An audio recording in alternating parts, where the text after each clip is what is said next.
Travis, the moon. Why are we going back? Why are we going back? Why did we go there in the first place? Tipped over. Once it landed, it tipped over. And now, unfortunately, that lander is dead because I think its solar panels were covered and it just ran out of juice. Oh, yeah. See, I was going to say, man, I am jealous. I want to do science on the moon. I want to do science on the moon, but if I tip over and no one's there to get me working again, that'd be kind of bad. That's a problem. That's a problem. That is the next frontier, is space. Like on Earth, there are wild places. I don't think we need to go find all these wild places and inhabit them and tame them like we have with so many wild places. But humanity needs a positive vision of expansion and growth and where are we going to go next. We always want to do new things and to have space as like this beacon calling us out there. And there's real reasons. I know people get upset, like, why are we spending all this money on space when we got to fix Earth? But there's abundance. We can do both.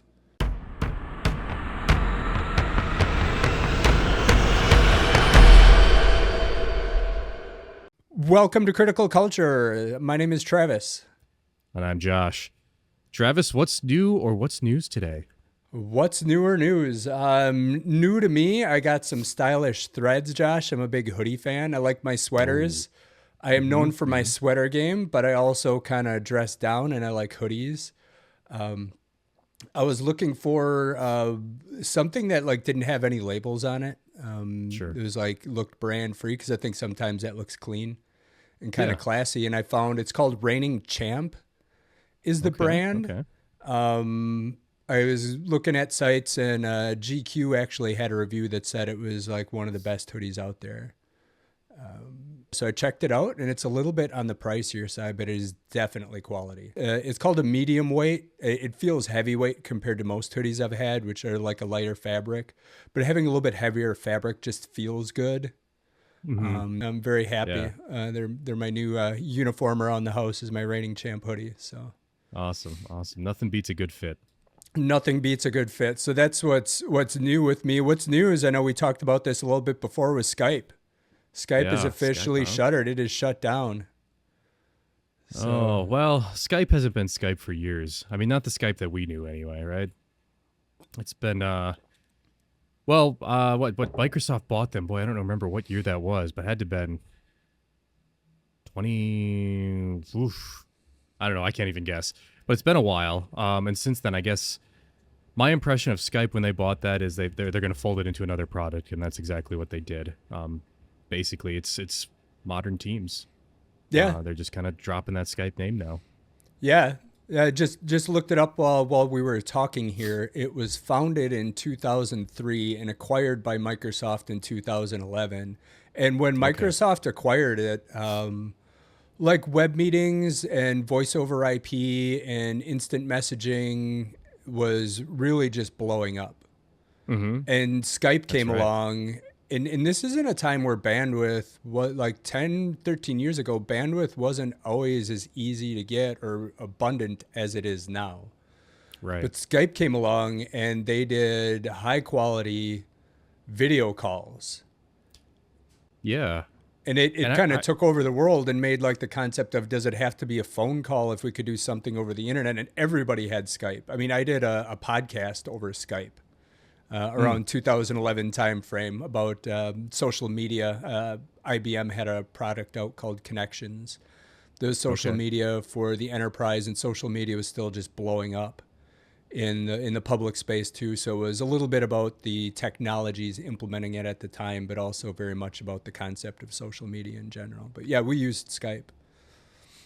Yeah, and Skype was, if I remember right, my memory could be failing on this, but they were one of the first like soft phone type applications where you could easily get a phone number without having to set up, PBX and all that extra work, and just have a soft phone for your computer. Basically, your computer is your phone. I remember doing that back in the day. I bought, I don't know, I think it's like $10 or something like that. You buy a phone number, and someone calls it, and it rings on your computer. Yep.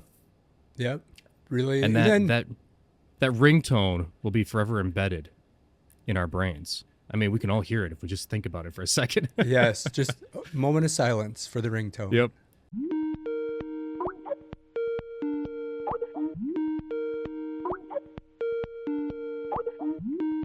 I think the landscape has changed since Microsoft paid $8.5 billion for it. FaceTime, when Apple came out with FaceTime, you imagine this huge sucking air out of Skype sales, and now it's like we've got FaceTime, Google Meet, which is what we use when we're recording. We use OBS Studio to record individually, but we use Meet so we can see each other and hear each other. There's so many products in that space, and collaboration in general, I think, has also turned where now Microsoft has put this Skype IP into Teams, and they're focusing on Teams because it's no longer just about a video call, like all these polls and a chat along with the video call and recording and AI transcripts and summaries, other applications you can share when you're sharing your screen, doing things like with Teams, you can have it where it will take everyone's camera, it will like select the subject, the person, and you can see a view of your team. It looks like you're sitting in a movie theater and you're all sitting next to each other. So to give you more of this feel like you are with these people, you are literally with these people. Right.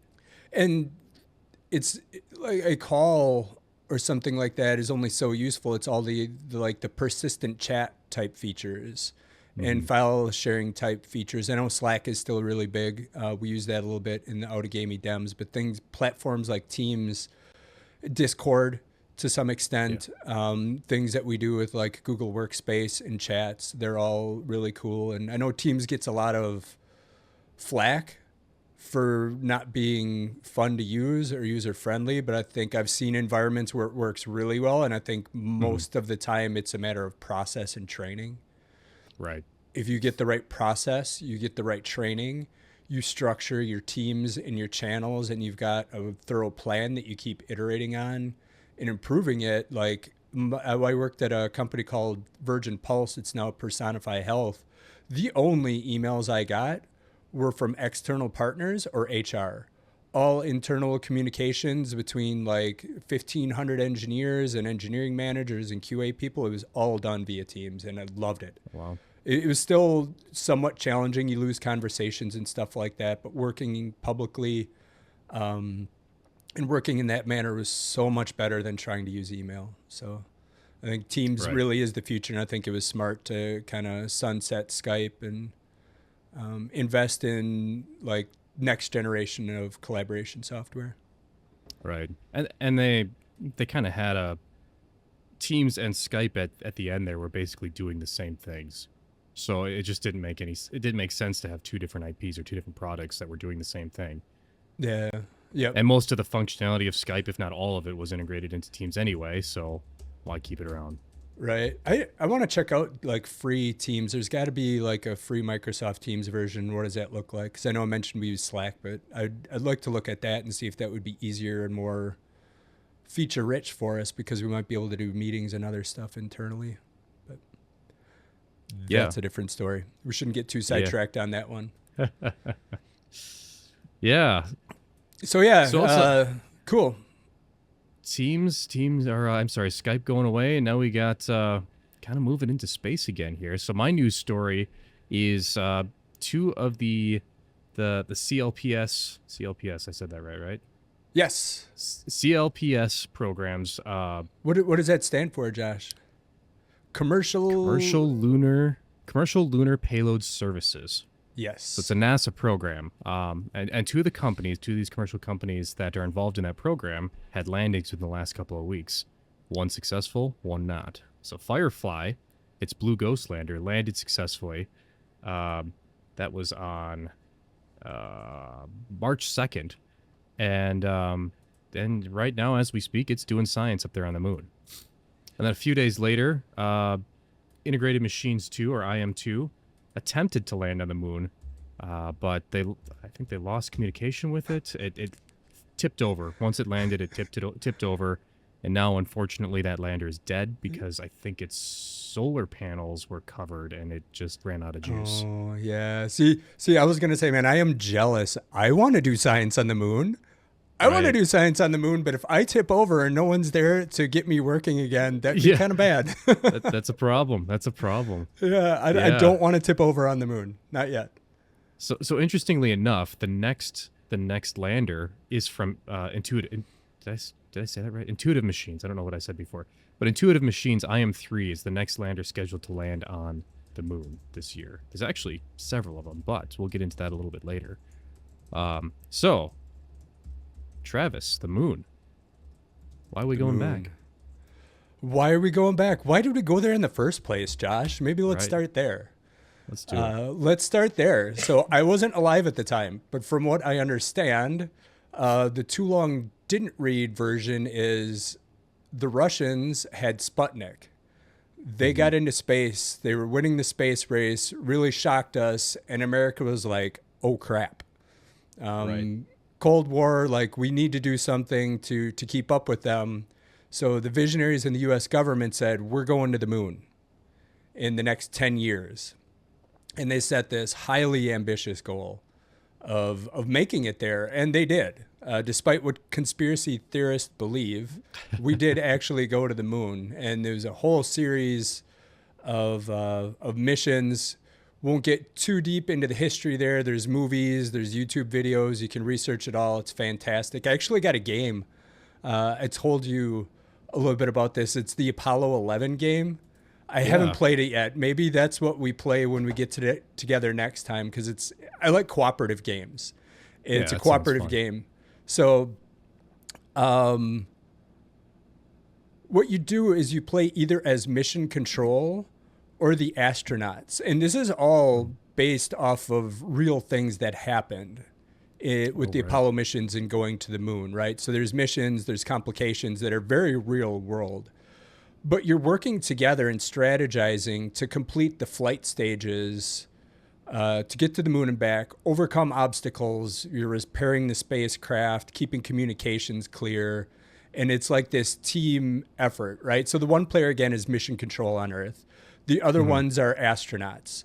The astronauts guide the craft through the flight stages by maintaining flight systems like life support, power, comms, flight control. And there's rolling dice, so you get like these resources and you assign them to tasks. So you're trying to manage, like, you can't keep everything in perfect shape indefinitely, but where do you want to invest your resources?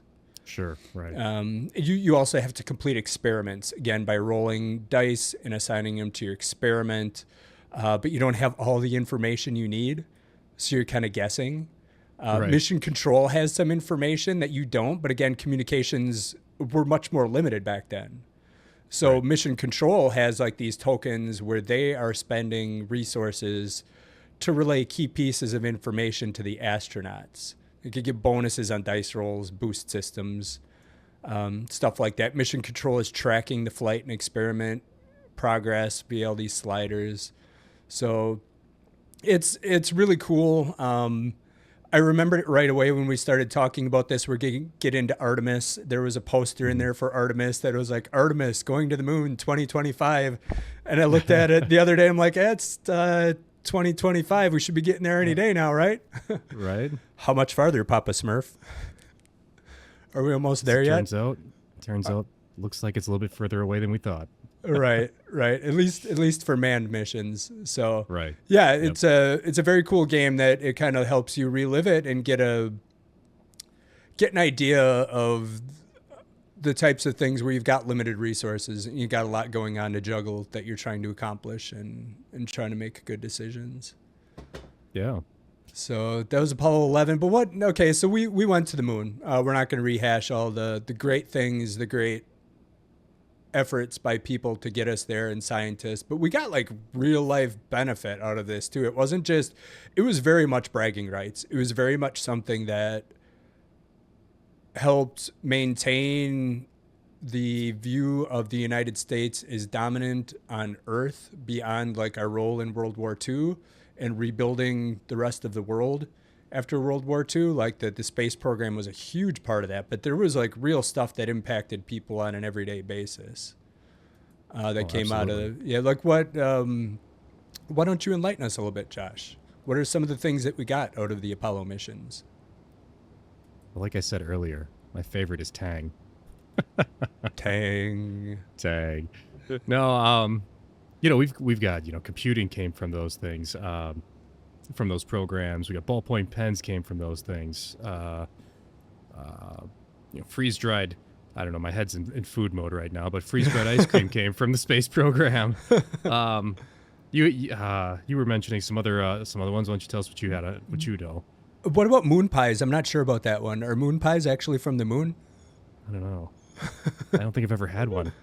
I don't think I have either, but yeah. To the moon, Alice, to the moon. Well, yeah. So there's other like telecommunications. Like they had to figure out how to communicate with these, right? With the Apollo 11 missions up in space, and that was kind of like bootstrapping. We always hear pull yourself up by the bootstraps, and that's a whole different conversation. But like in computer terms, your bootstrap program is like, hey, there are base fundamental things you have to start loading up. Like you have to load up your hardware. You have to load up access to your hard drive. All these things before you can do advanced things. So consider it like bootstrapping our eventual travel and habitation of the solar system. You can't just go straight there. You need to figure out how to launch into space. You need to figure out how to communicate from space to Earth. So there's a lot of fundamental bootstrapping of getting us to go into space. There's lunar science in general. They return samples of lunar rocks and soil, which have allowed us, and we are continuing to study, to learn about the history of the moon and to learn about how we can use resources on the moon when we go back there, to be able to sustain outposts on the moon, Right. to do more science, and again do that next level of bootstrapping to learn how we get further out into space, and probably as some level of resource to travel further in space, because it's very hard to get a lot of resources up into space from Earth. If we can harvest those resources on the moon and launch them from the moon, it's a lot easier. Right. Absolutely, it is. Yep. There's just so much good that came out of it. It was great for all of humanity. So it was definitely worthwhile. That's why we went to the moon in the first place. But now it's like, okay, why would we go back to the moon? And there's quite a few reasons. I think the first thing to understand is, again, this concept of bootstrapping. You're always taking your next step, not because it's the end step in itself and it is the ultimate end goal, but because you need to take that next step to take the one after it. Right. You can't get into your red zone offense until you're into the red zone. So you got to get from your own 20 to the 50 and then the 50 down into the red zone. Like it's one step at a time. So NASA has a document out there called, and let me bring up my notebook. With them on that regard, that is very important, and Mars is a big point of that. But if we just single-mindedly think, let's go to Mars, that is a completely different ball game than going to the moon. And you can't just start blasting stuff up at Mars and not be prepared for what comes after the whole picture. So the moon is definitely a stepping stone along the way. And I think it's also something where we're going to have to learn like international cooperation. Like when we're on the moon and Russia's on the moon and China's on the moon and maybe Europe is on the moon, and if we're not there together, we're there independently, and we're going to have potentially competition for resources on the South Pole. If it's like these deep craters that have all the glaciers where this water is on the moon and it's a great resource, but how do you cooperate there? And how do you make that work? So we almost need another ISS, but on the moon. We do, and that was part of one of the good aims of the Artemis program was there was international cooperation there, and it's good and it's bad because then you get things built into the whole program from a technological perspective or mission perspective that are primarily designed to be inclusive of other countries and make room for everyone to be able to cooperate, but then maybe you are compromising somewhat on technical capabilities or speed of delivery, right? So like looking at the whole Artemis program is there's going to be this launch into space. There's going to be Gateway, which was orbiting the moon. And then there would be like the Orion the Orion module from NASA would get people to this gateway, and then there'd be a SpaceX Starcraft, which would be the vehicle to go from the moon's surface to the gateway. But then you look at like habitable space inside of these vehicles. This gateway module was only, if the Orion was like 2x, Gateway was 3x. It was only like 150% the size of Orion in terms of habitable. It was pretty small. It was like a tin can. Right. It wasn't like a space station. But then you get this Starcraft going from the moon up to the Gateway, and its payload size is 10 times that. So, and it's like, well, what? And okay, so it seems like that doesn't make sense at all, but you probably also have to understand what they were thinking in terms of bootstrapping again. Like, hey, this is a start. We need to be able to get people in a habitable space, and then we can prove we've also got the capability to bring large quantities of stuff off of the moon up into space. Well, maybe all of that stuff can just sit in like a tanker, like another Starcraft that's a tanker just floating in space. Maybe park it in a Lagrange space or something, right?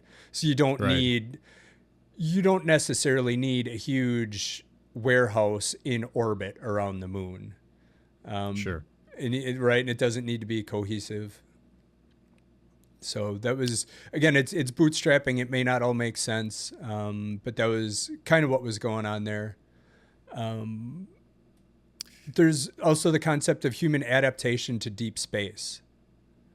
We need to learn more about that, and getting to have people live on the moon for extended periods of time and more people living in deeper space, I think advances the science. In that regard, the lunar infrastructure, semi-permanent moon presence, that's, very important. That's different than a space station. Some of it is easier, and there's more capabilities. There's more chance to try out things like subterranean habitats. And how do we do that? And what do we do? Because that's going to be important to shielding people from radiation. Radiation, right. Yep. And just planning and coordination in general. There's so much planning and coordination that needs to be done, and thinking about how these things work together. And you don't know until you start doing it where your systems thinking and designs have flaws. And if you're on like a 7-year mission to Mars and back and you've got a flaw, it's harder to iterate versus just going to the moon and back. Mm-hmm. Yeah, we need the moon program to perfect these programs before we send someone on a long journey to Mars. Right. I mean, look, we can't even get SpaceX can't even get Starship not to explode. Right. So. Right. Yep. And that's a big step right there. And the planning, there's so many, like, we're going to talk about the CLPS a little bit more, but there's a whole nother side of these programs we're not going to get into today, which is like the science, the actual science that's happening there to prepare for this, things other nations are doing, rovers that are being built. You talked about that one lander that tipped over because of the landing site. Well, Starcraft, it can land pretty good on Earth when it's got those huge claws to catch it. How's that going to work on the moon? And we need to be able to prove that out and be able to start building like a place to make it easier to land, and those types of capabilities. There's work that's been done around geopositioning on the moon like we can do on Earth. There's work around like how time is different on the moon. You're right.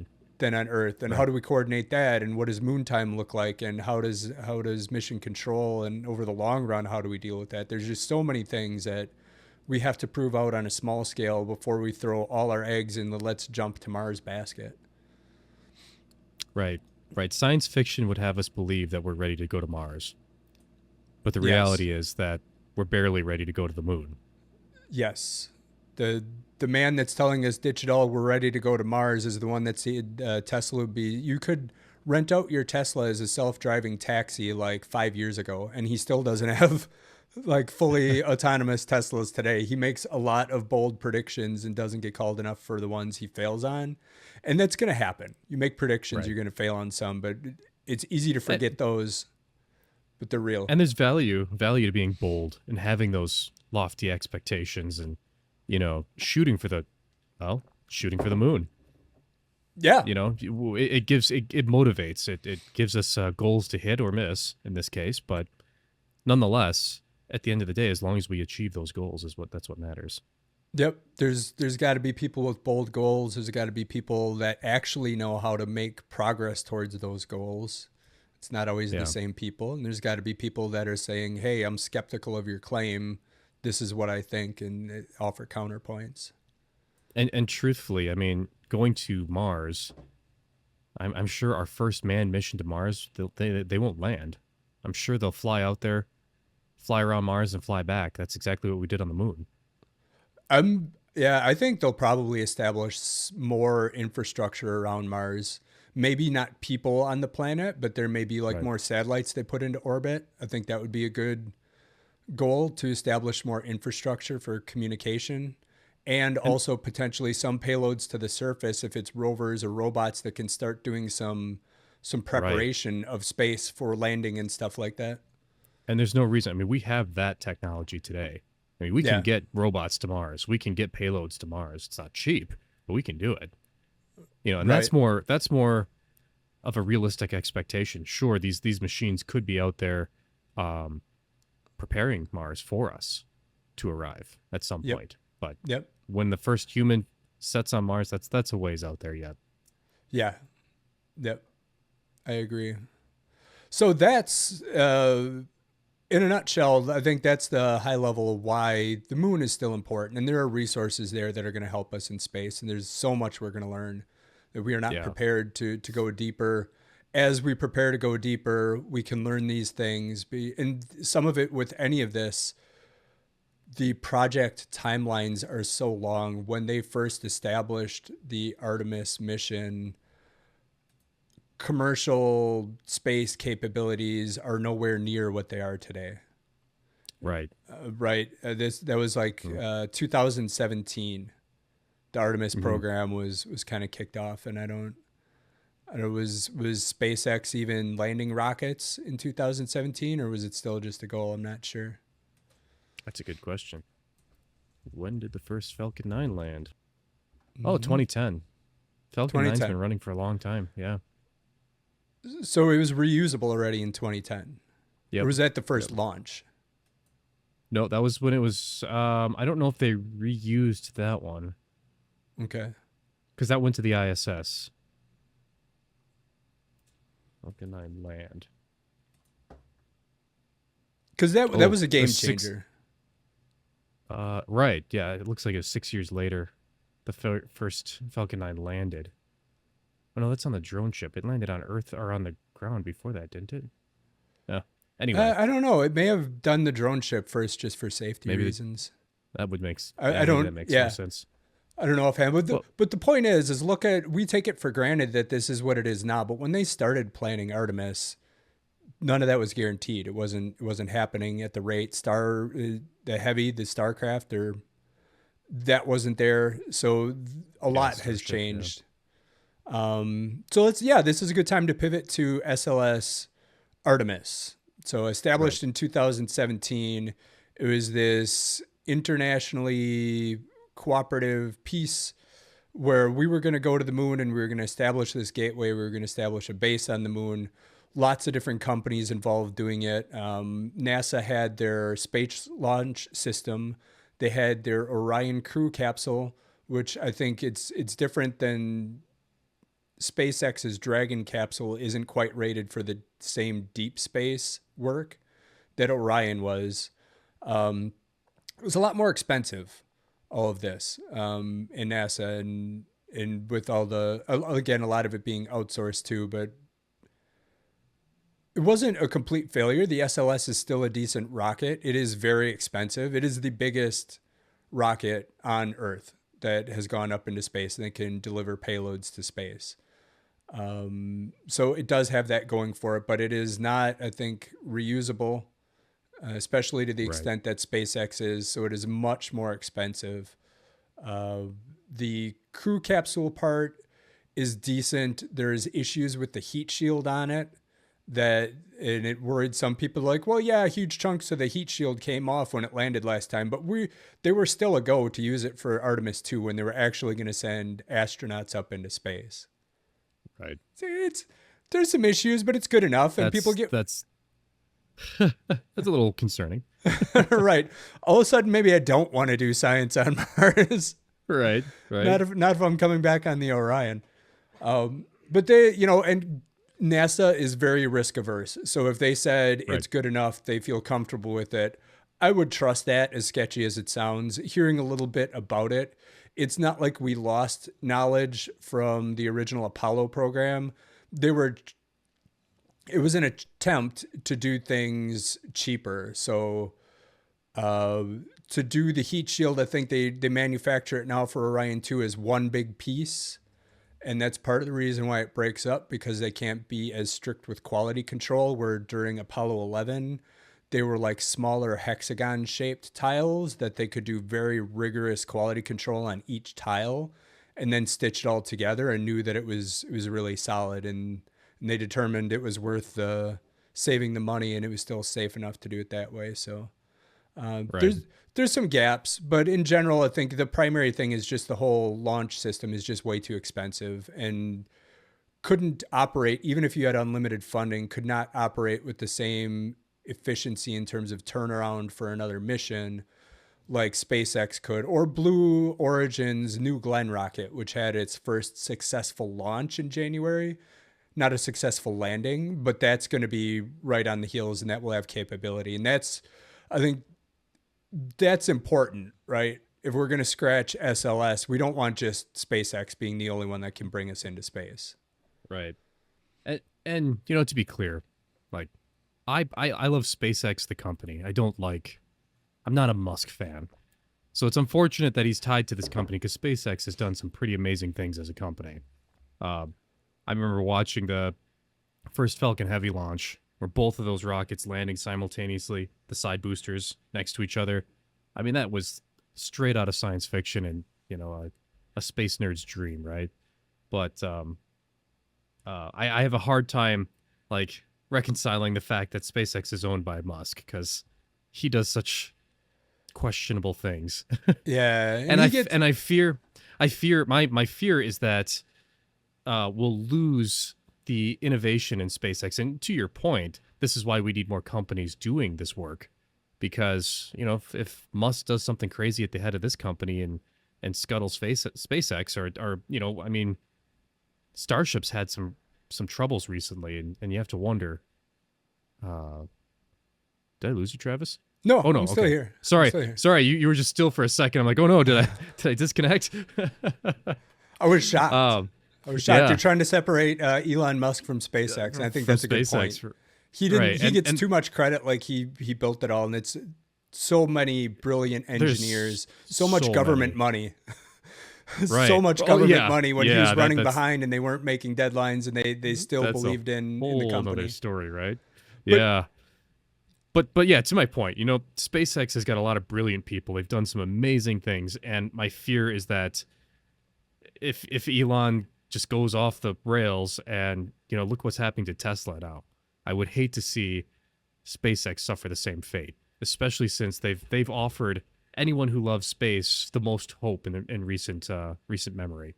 And when you have things like SLS being canceled, we want to keep going to space, and right now SpaceX is our only hope for that. Yeah, but it's I think it signifies like this. We've reached this point where, okay, getting into space required a nation to invest resources over a decade. And now technology is advanced, society is advanced. That is now something that's commercialized. And we don't need NASA to run programs to get us into orbit. We need them to focus on like deep science type stuff. We need them to focus on setting big missions and having money to say, hey, we're going to pay SpaceX to get us up into space. We're going to pay Blue Origins for this rover. We're going to pay this other company to do rovers that do building. We're going to pay another company to do satellites to like coordinate it all. Because who else is going to have the resources to say we're going to spend tens of billions of dollars across a bunch of companies over a decade just to advance humanity when there's no like direct financial return. Like a capitalist company isn't going to say we're going to invest $1 trillion over 20 years Yeah. to get humanity into space and bootstrap this whole infrastructure so we can get out there. Like it still has roles in those areas and in managing, helping manage low Earth orbit and like the ability to get us into space and space junk and all these things. We still need NASA, and it still has a role to play, but in terms of like being the taxi to get into space, no, that is not where they need to play. But we do need multiple companies, to your point. Yeah. If you look at some services the government provides, like maybe it's administrating Medicaid, there's some things like that where there's like there's only one company that's got the capability to provide those services. And when it's a contracted, that's how government budgets get huge. It's not like there's a bunch of government employees. It's actually some of these contracts to provide these services where there's no competitive bidding because there's only one company that can do it. And then they have no incentive to innovate. To your point, if it's just SpaceX, they can get fat and lazy, they can overcharge, they could be wasteful of money, and it doesn't matter. They can hold you over a barrel and say, hey, wait a minute, I'm Elon Musk. I want to promote Russia's cause. I'm going to shut down Starlink for anyone that disagrees with me. Or, it puts too much power into a person's hand if they have that much sway over a company like that. And SpaceX good, Blue Origin's good, all these other companies also good. We need to have an all of the above investment strategy in the space ecosystem. Right. Well, and that, we're talking Blue Origin owned by Bezos, SpaceX owned by Musk. We still have the legacy companies too that are they've to a lesser extent, but Boeing and Lockheed Martin. Lockheed Martin developed the Orion capsule. So there's even legacy. I say legacy, but the old stalwarts of space exploration, they're still around here. They've had some internal corporate struggles. At least Boeing has with their quality control and everything. But they're there. We just need to spread that around and get some more participation from them. Right. Yeah, and I think Boeing especially has gotten kind of a bad rap in some of the ULA, United Launch Alliance. Yeah. Hasn't had a ton of successes, but you look at like Lockheed Martin, I think they probably put more rovers on Mars. They've landed on Mars more than anyone. Like there's a lot of very important knowledge there that we can't just lose because it's not all about launch. Launch is very sexy right now, but pretty soon that's going to be a commodity. And this operating in deep space and learning how we can live there long term and how especially like mining asteroids is so important to being able to get more resources in space to build things in space, not just being on planets, but it's going to take a lot of resources to build large space stations that have the kind of shielding to protect human life to live in space and build ships that frankly will go even farther than Mars over the long term. And there is an important piece of our conversation that's somewhat missing is we are talking about this all from an American perspective. There's the ESA out there, the European Space Agency. There's the ISA, Indian Space Agency. Is that their name? I can't remember what their name is. But India's got a space program. Of course, there's Russia. How much they're doing these days, I'm not sure. But we're talking at this from an American perspective. There are companies in Europe who are trying to compete with SpaceX to have a European product on the par with SpaceX. Yep. So, these are all again American goals, but as we broaden the picture to humanity as a whole, we kind of have a bright future coming towards us. Towards space exploration. We got a lot of smart people working on it. Yeah, and there's a lot of other launch companies. We're just talking about the big ones, the heavies, the things that can lift heavy, like SpaceX. Blue Origin will be there. SLS is going away. There's a ton of other companies that can launch satellites, like Virgin Galactic, where they have that huge plane and they get their rocket up on a plane or their ship up on a plane and they can get it up into orbit and do space tourism in satellites. And was that Spaceship One? Was it Spin One? Spin Launch. What was that about? Spin Launch? Yeah, Spin Launch. So they're a private company that's got an interesting way of getting rockets or getting payloads into space, as opposed to they're not rockets. Basically, it uses the power behind spinning an object. You imagine put something end of a string like those big uh, G-force chambers, and you just spin it around really fast and then let it go at the right time and throw it into space, basically. They've had some success. I think they've had a few setbacks here, so I haven't seen it too recently in the news, but it's kind of interesting to see people thinking outside the box on how we can get to space cheaper. Yeah, and so the big rockets can do heavy lifting. Right. They can also do deeper dives into space. Like you want to go to the moon, some of these like Virgin Galactic isn't going to get you to the moon. But Right. But we get to the point where in upper Earth orbit, like higher Earth orbit, if you can get to there, and then there's different vehicles that are more like shuttles that will get you from Earth to moon, that don't need to be able to get you off of Earth into orbit and also to the moon. It's a concept like you're going to go to Hawaii. You're not going to drive the whole way there. You're not going to get a plane to land on the street in front of your house. You're going to take one vehicle to get to the airport, and then you're going to fly to Hawaii and never come back because it's beautiful. And that was the dream of Gateway, right? Yeah. And as far as I know, I mean, there isn't a replacement for Gateway yet, right? It's still, I think there's still, so with the new administration, this is an important part, right? Historically, ever since the Apollo missions, every president has had tried to have their own imprint on the space exploration in the United States. What do they want to do with NASA? What's the United States objectives? Once we decided to go with the space shuttle, when we knew back then we wanted to do reusable vehicles, and they focused on like the space plane and not necessarily the rockets. And I think that may have been kind of it was what it was. It worked. But it also kind of, as much as presidents wanted to come do their own thing, they were also tied to this huge program and all the like legislative concerns around districts and what the jobs they provided there, and you can't just kill a program, and you want to invest in this long term. So I think it was a huge advancement for the United States, but then it became kind of a millstone. And it was good to end it when we did, and it bet heavily on SpaceX and send them tons of money to do the brilliant work that they did. That was a good investment by the United States. Since Barack Obama, I think presidents continued to do that, because let's be frank, like, that is the next frontier, is space. Like on Earth, there are wild places. I don't think we need to go find all these wild places and inhabit them and tame them like we have with so many wild places. But humanity needs a positive vision of expansion and growth, and where are we going to go next? We always want to do new things, and to have space as like this beacon calling us out there. And there's real reasons. I know people get upset, like, why are we spending all this money on space when we got to fix Earth? But there's abundance. We can do both.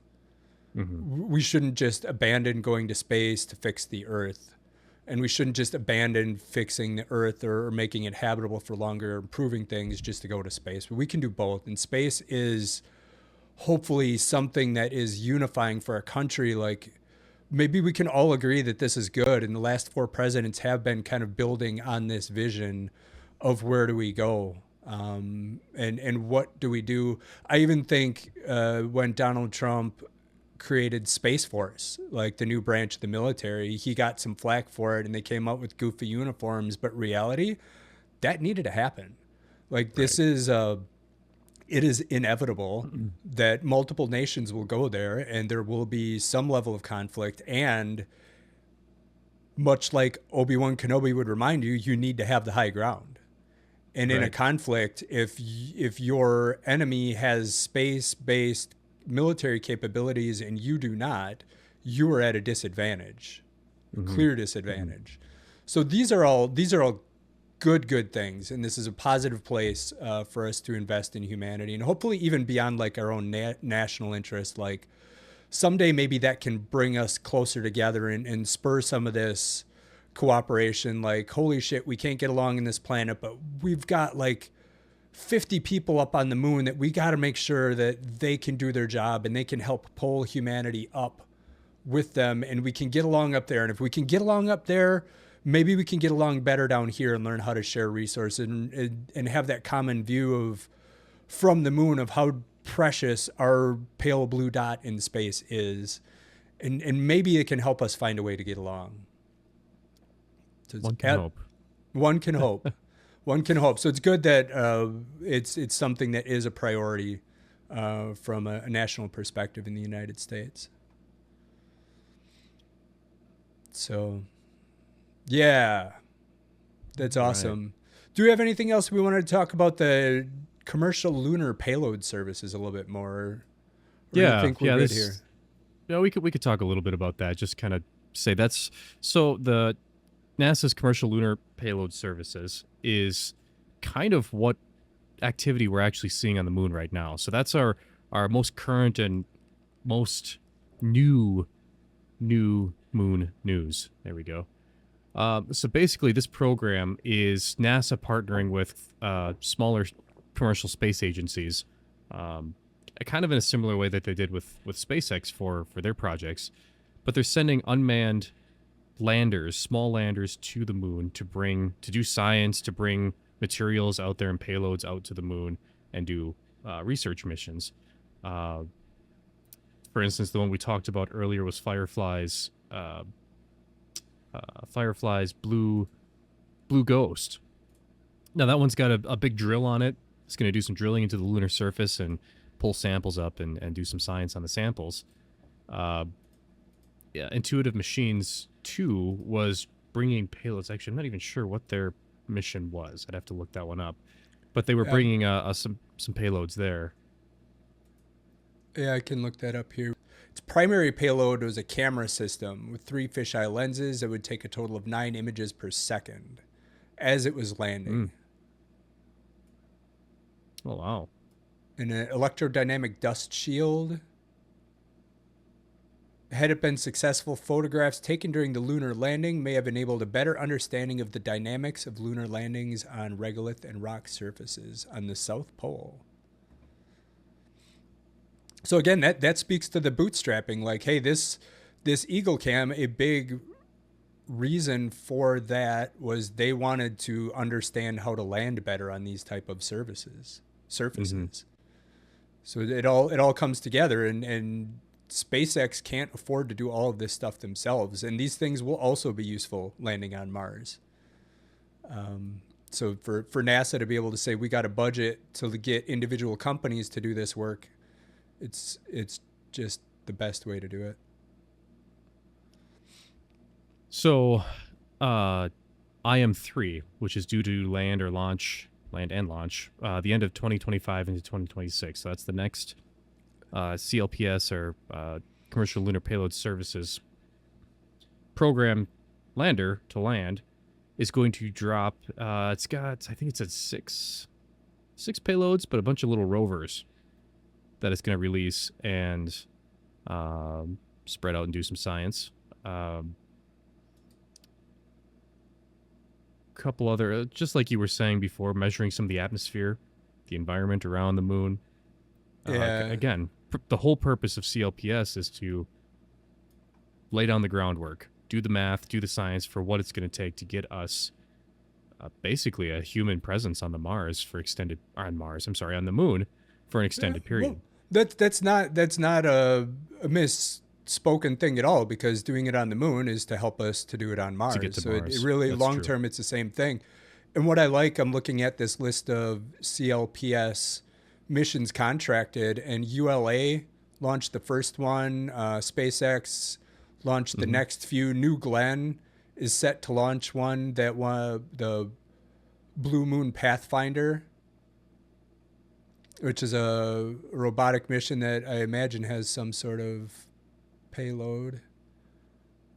The CLPS payload, what is it though?